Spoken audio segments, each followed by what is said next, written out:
Hi, Kara. Welcome to What's Your Next podcast. Hi, thank you so much for having me. So happy to have you here. Tell us a little about yourself. Yeah, so my name is Kara. I'm a mom. I have 3 kids. I live in Arizona. I'm a full-time writer.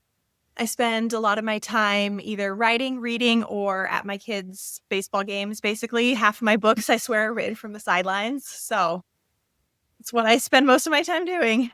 Oh my gosh, I can imagine. I was going to ask you, how do you balance it all? Like writing, being a mother, just writing full time is still like it's a job, and then being a mother and doing all the kids' activities and everything that takes entail, and being in 2026, which is a whole trauma Olympics that we're happening. I definitely don't do it all. When I am in like a really busy season of writing, I had a draft that was due in mid-January. So when Yeah, I'm like really focused in on something and I'm on deadline, then pretty much everything else falls by the wayside. Like my house is a mess. I don't do laundry. I don't cook yeah, anything. My kids are fending for themselves. They're old enough now that if mom doesn't cook, they can make themselves macaroni and cheese or something. And then once I've turned a draft in and things get a little slower on the author side of things, I try to have a little bit more balance, but it's definitely hectic. it's just basically managing it all, Mhm. and you just cannot do it perfectly. Yeah. As millennial women, we have this idea that we have to do it all perfectly, and it has to be the highest level of effort. And the reality is, and you just have to coast with it. What you can do and focus on what you should do. Yeah, I actually heard this metaphor one time that I really liked that said you have to, at any given time, like you're juggling, all of us are juggling a million different balls every day, and that we have to know which balls are glass. So, which ones at Yeah, any given time you can't drop. And yeah, so, the person who said that is, well, maybe somebody listening to this would say, oh, well, your family, that's always glass. But that's yeah, not the case. When I'm on deadline, like the book is glass and yeah, feeding my kids is not because they can eat chicken nuggets and be fine. And then there yes. are other times when they need me more, and those balls become the glass.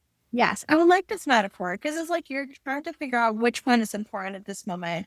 And it's moment by moment. Nothing is permanent. I think in some ways we believe the idea that everything decisions for the rest of our lives. We can change our mind, we can figure out, and there's ebbs and flows, and some stuff is coming easy, some stuff is hard.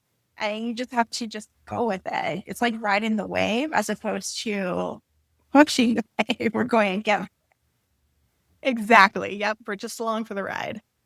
Awesome. Let's start with the write off, which I actually got to read early. And I am so excited to chat with you because we have two writers who met in college and freshman year in writing class, as one does. And they've been kind of like parallel lives and relationships having, we got dual timelines. So we have the college era, and then we got almost 10 years later since they met. And they're both are authors. They're both, one is successful, but she's having terrible blog about her upcoming release, and they're attending a big event in their college as headline authors. So you get to play around with the author space, but you also get to play around with the new adult angst that we love. Talk to us about Wednesday Oliver Pitch. Probably describe it a little bit better than I do. And then we'll talk about a Definitely little not. bit. Yeah. So it is about these two writers. We have Mars, which is short for Margot, and West. And like you said, they meet in college. And then over the course of the next about 10 years, they go through lots of different ups and downs with their careers and with their relationship. And when they meet again in the future, which is where the book starts at the Tucson Festival of Books on the U of A campus, which is where I went to school in Tucson. So it was fun to be able to write all those little details in there from my experience. They meet up again, and you can tell like something has happened between them and you don't really know what it is. And so then through the course of the book, the alternating timelines just unfolds the mystery of what happened in the past, how it got them to where they are today, and are they going to be able to sort of mend this mess that they've created despite the fact that they have been like they've loved each other basically from the beginning. Yes. And she basically writes her mailman character based on him. Oh, that too.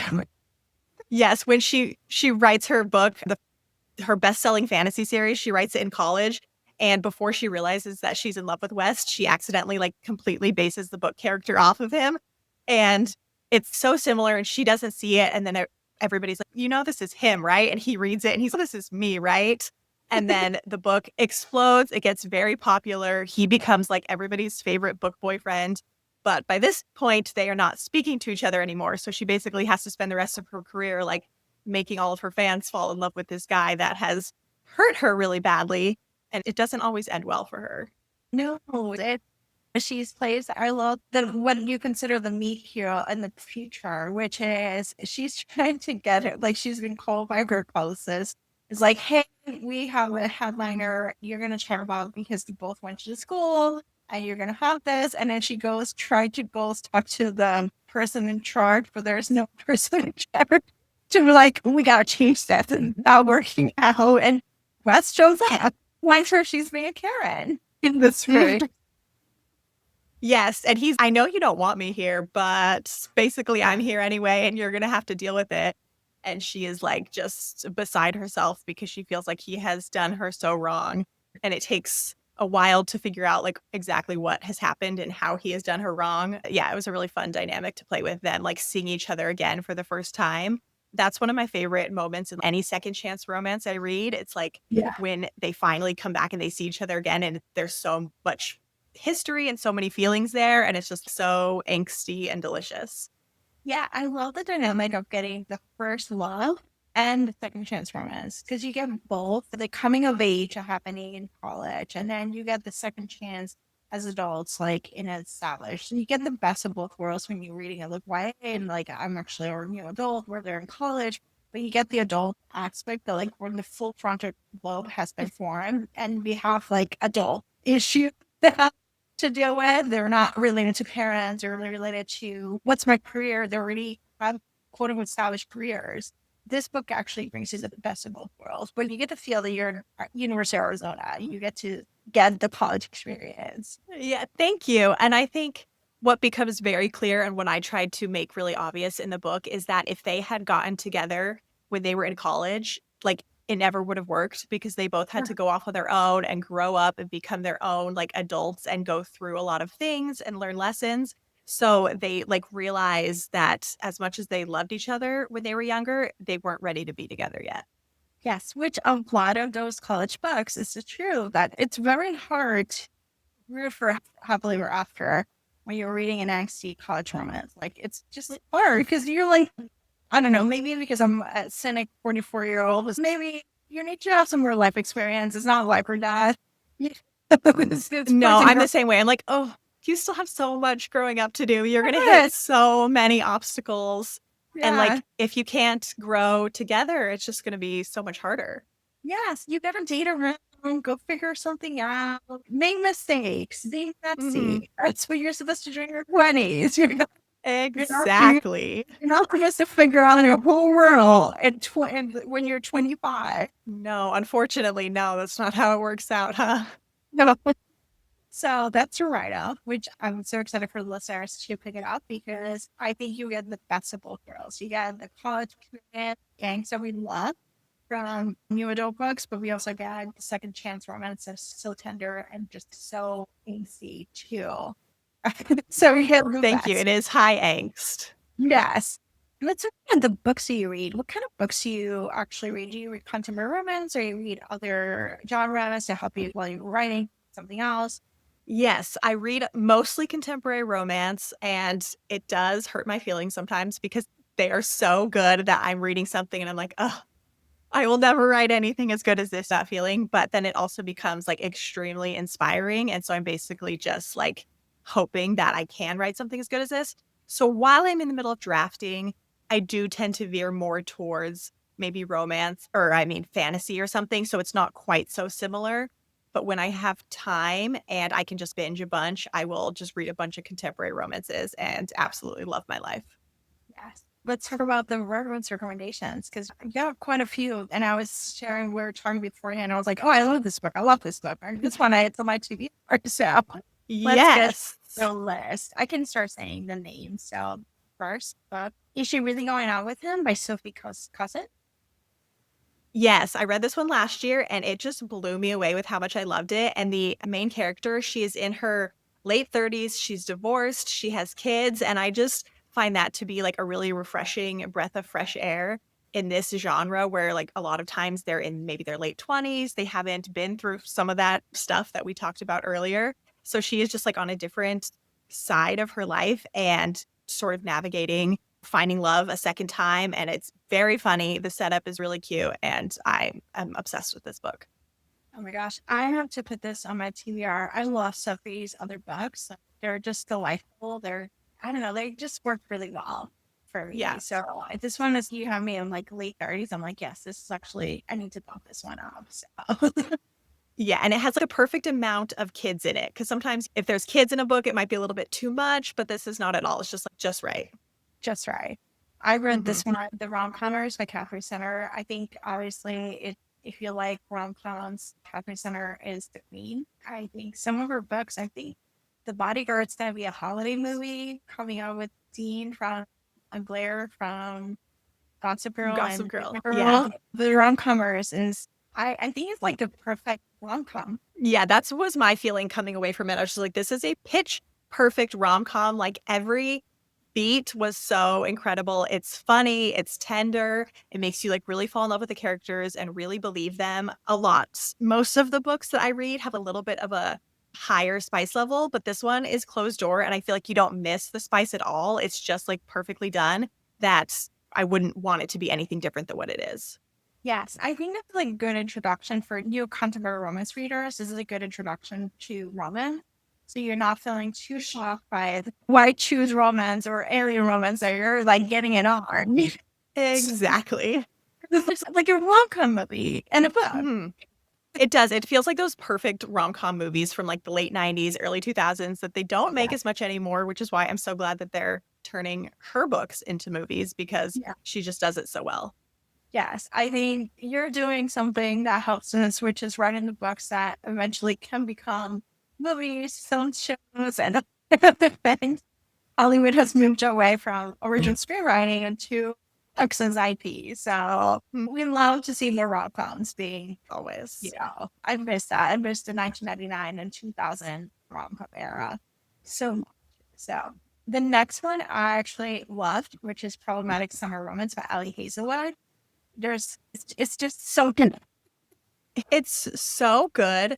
And it was hard for me to choose an Allie Hazelwood book because they are all perfect, in my opinion. Yes. I love every single one of them.